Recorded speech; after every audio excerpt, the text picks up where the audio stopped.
Ku wa 30 z'ukwa mbere wa buri mwaka, umuryango w'umubyeyi Nzambazamariya Veneranda, inshuti ze n'iz'umuryango n'abandi bamuzi mu bikorwa bye byafashe runini mu iterambere ry'abagore barahura bakamwibuka. Nzambazamariya Veneranda yari muntu ki? Nzambazamariya Veneranda yavutse ku ya 27 Nzeri 1957, avukira muri Mushubati, ubu ni muri Muhanga.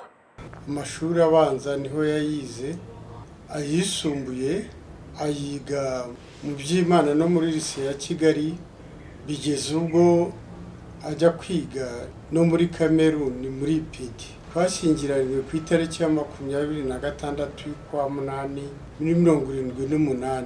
Bavuze Nzambazamariya fitanezerwa kuko yarasekaga kandi agaseka neza.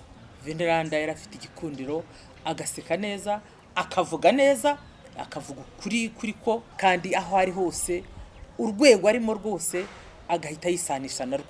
Yakundaga amahoro pe muri 1993 profame twese hamwe maze kujya aho yagiye mu 1992 yigeze hamwe n'abandi kora igikorwa gikomeye cyane cyo kugaragaza ko abagore batishimiye ibyakorwaga icyo gihe. Hanyuma ndibuka ko tworganije urugendo rw'amahoro duca hari ahantu hitwaga kwa Vena hariya mu mujyi, byari bikomeye ndabyibuka.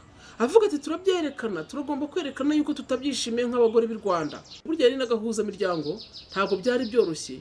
Ndibuka jenoside ikirangira duhura nk'abagore bahoze mu miryango ya société civile. Ndibuka rero icyo kintu gikomeye cyane cyo guhuza abagore ubwabo bari bafite imyumvire itandukanye, abahoze mu Rwanda, abari bavuye mu buhungiro mu myaka irenga 30, abari bafite abagabo bafunze, ababuze abagabo babo. Akavuga ati mwese mumenye ko muri ababyeyi b'u Rwanda. Veneranda yabigizemo uruhare rukomeye we na leta inyumba cyane. Nzambazamariya Veneranda yakundaga abana byahebuje, agahora anasaba ko baheshwa agaciro. Yakundaga abana muri rusange. Iyo yageraga ahantu atwaye imodoka mukagera kuri groupe y'abana, twebwe twakwita abana bo mu muhanda cyangwa se abana banduye, we yarahagararaga akabaha umwanya, akabwira ati ni mu ndirimbire, ati muze turirimbe, bagaterana nawe akajyamo nawe akaririmba.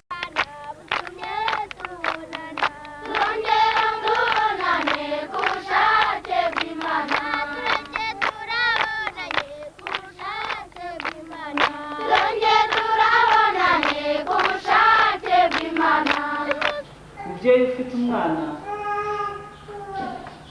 ufite icyubahiro gikomeye, kuko muri gahunda yo gutangiza imishinga ni ukugira ngo aba bana turera turebe ko bajya mbere. Icyo umubyeyi yishimira ku mwana we nuko aba umugabo agakura akamenya kwita ku nshingano zimureba nk'umuntu, akamenya kwiyubaka nk'umuntu mu gitekerezo mu buzima bwa buri munsi. So icyo nge nakishimira muri iyi myaka navuga ko ni kugenda mbigeraho buhoro. Yakoze imirimo itandukanye ifitiye igihugu akamaro. Yabaje kwigisha muri lycée, avuye kwiga muri PD nibwo bamuhaye akazi muri ministeri ya plan. Yaje gukorera n'abanyamerika muri Technoserve.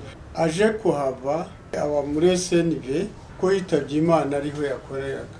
Ubwo yararangije muri PD, IPD yabonye itamureka imushyira muri conseil d'administration w'iryo shuri ryari mpuzamahanga, ku buryo icyo gihe yitaba Imana yari avuye mu nama ya conseil d'administration.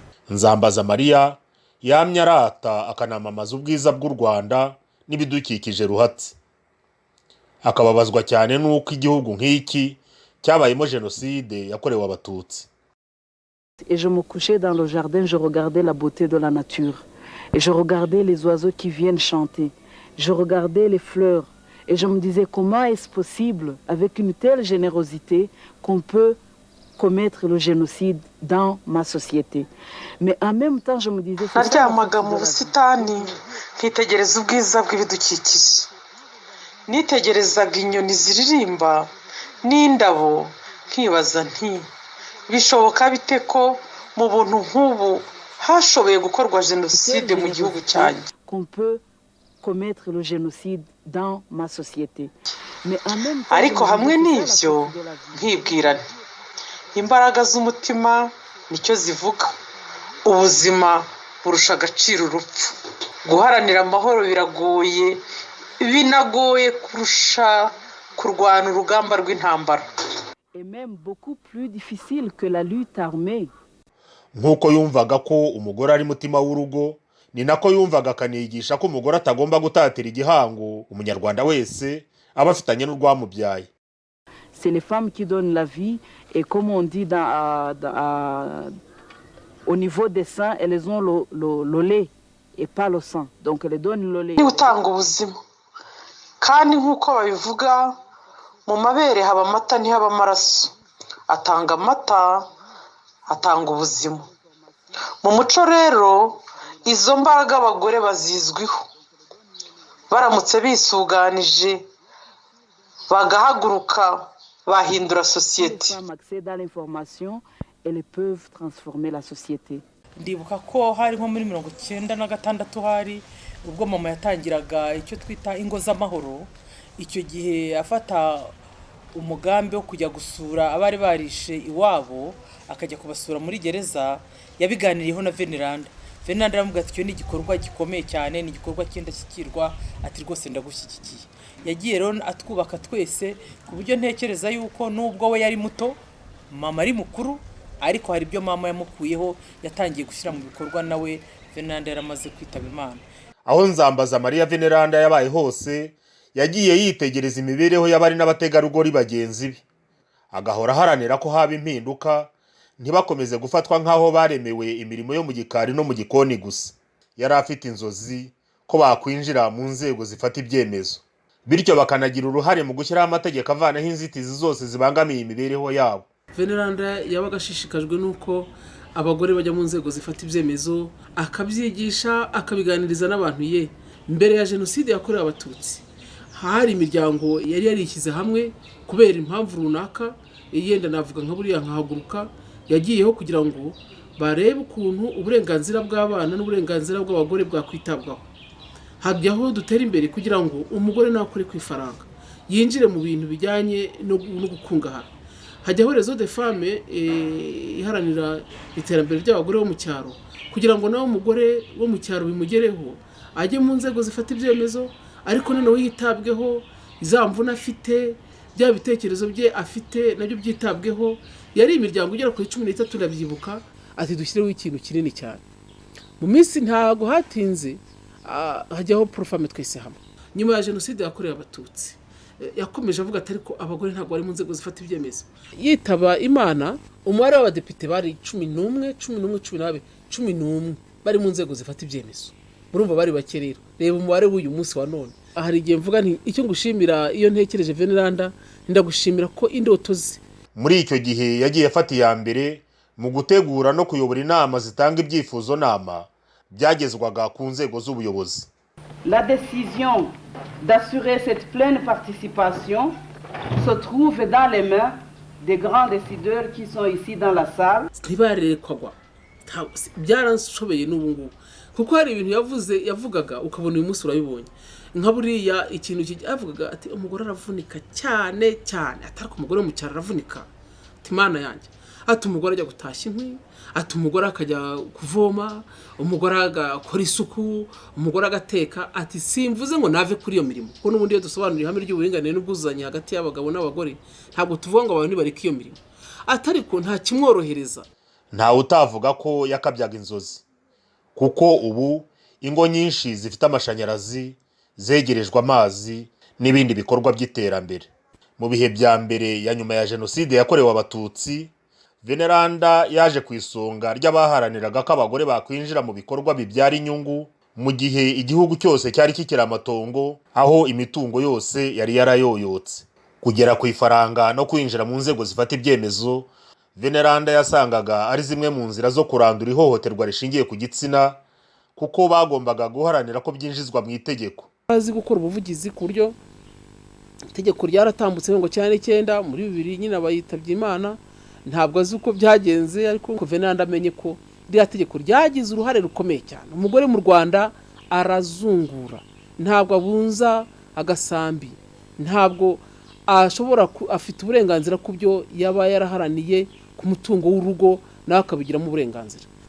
Aho ugaragaza yuko icyangombwa cy'ubutaka ari 50% mu gihe wasezeranye washakanye n'umugabo mu buryo bwemewe n'amategeko, uba wanditswe 50% ni 50%. Kiriya ni ikintu cyaharaniwe, ni ikintu cyatanze igisubizo mu miryanire, imiryango babaga baryana, ibintu byose byanditse ku mugabo, agashaka umugore, agashaka uwundi, abantu bagahora mu makimbirane. Ni itegeko ryakemuye ibintu byinshi cyane. Aha ni mwumve agace ka disikuru ye ya nyuma yavugiye mu ruhame ubwo yakuraga ubwatsi bw'uwari wamugabiye inka. Sabye Imana ngo isubike izindi gahunda ifite, ibahundagaza imigisha myinshi, ibampere urukundo rutizigama, muzimanire abo turuzi ndetse munazirikane abamaze kudusezerera. Ibahe impagarike, ibarinde impagarara, ibahangaze mu ruhame rw'imihana, akenshi muharanire ubudahwema, nibahe ishya rishyitse kandi rishyire kera, nibahe ihirwe mu Rwanda, nibahe amata n'ubuki imyaka yose, mbese icyiza cyose kibaho kibahe. Murabikwiye nkoramutima zanjye, nimwe shingiro ry'ibyishimo binshengura bikanashegesha umutima.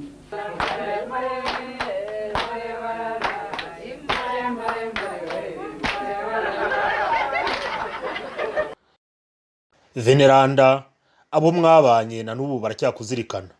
Amagambo wakundaga gukoresha iyo wabaga uteruye inyigisho yabaye umusingi w'amatsinda nk'itsinda ubushuti inshuti. Kugira ubuntu no gukunda abantu kugira ngo ugabanye nibuze aka karengane kari muri sosiyete, nagerageje gukagenekereza mu bipande bitatu. Irebe iyo ngarutse nanone ko tuyobora abantu, ishusho ry'umuntu mbona ryo kugira impagarike mbibonamo nk'umuntu nkamubonamo ibipande bitatu: umutwe, umutima n'inda.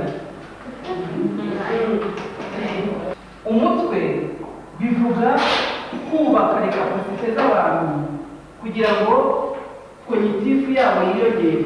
Indunduro ye abamuzi neza bavuga ko yari yarayihanuye. Urupfu rwe rwanciriye amarenga, ngira ngo nababwiye ko agenda atigeze amvugisha, ariko gahunda yansigiye, ibyo yambwiye, uburere bwa Egide uko tugomba kumufata. Imana hari igihe mbibwira n'abantu aho batese bara n'ibyo Jean ahimba, ibyo yarabimbwiye ati nge nzagwa mu mazi ko nzapfa ndakuze. Uzapfutese ntako Veneranda ntukajya uvuga ibintu nk'ibyo ngibi. Twari duhagaze nyine koko Nzambaza Maria Veneranda yaje kwitaba Imana ku buryo butunguranye azize impanuka y'indege yaguye mu nyanja ya Atlantika ku ya 30 Mutarama umwaka w'ibihumbi 2000. Ababyeyi, abavandimwe, abanyabuntu n'abandi bantu bakumenye bakigenda mu rugo bakadusura nk'uko babikoraga.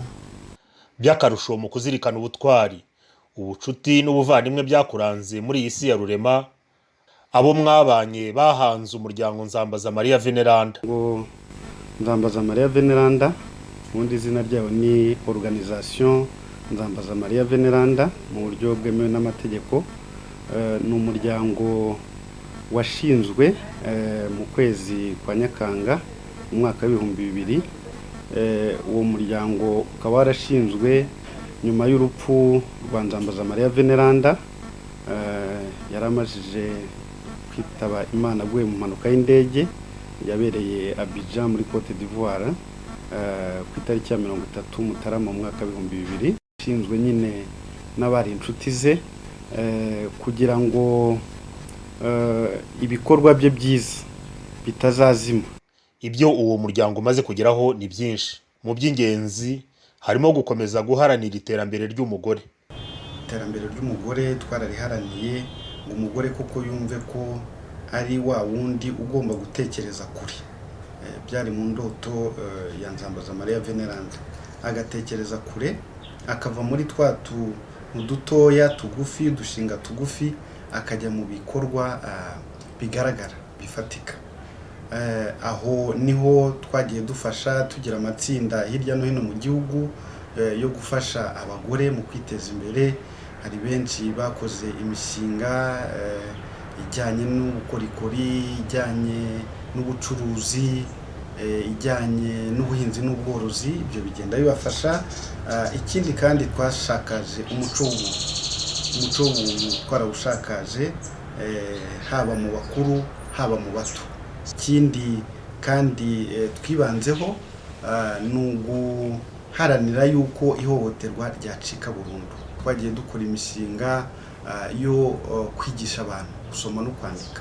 Ibyo bikorwa byose rero bagambiriye gukomeza kubishimangira bo n'inshuti z'umuryango. Umuryango Nzambaza Maria Veneranda ufite icyerekezo, ntabwo tuzajya kure y'inshingano twihaye dutangira. Tuzakomeza twimakaze umuco w'ubuntu ariko cyane cyane mu rubyiruko. Tuzaharanira kandi tuzakomeza guharanira amajyambere ashingiye ku guhindura imibereho myiza rusange.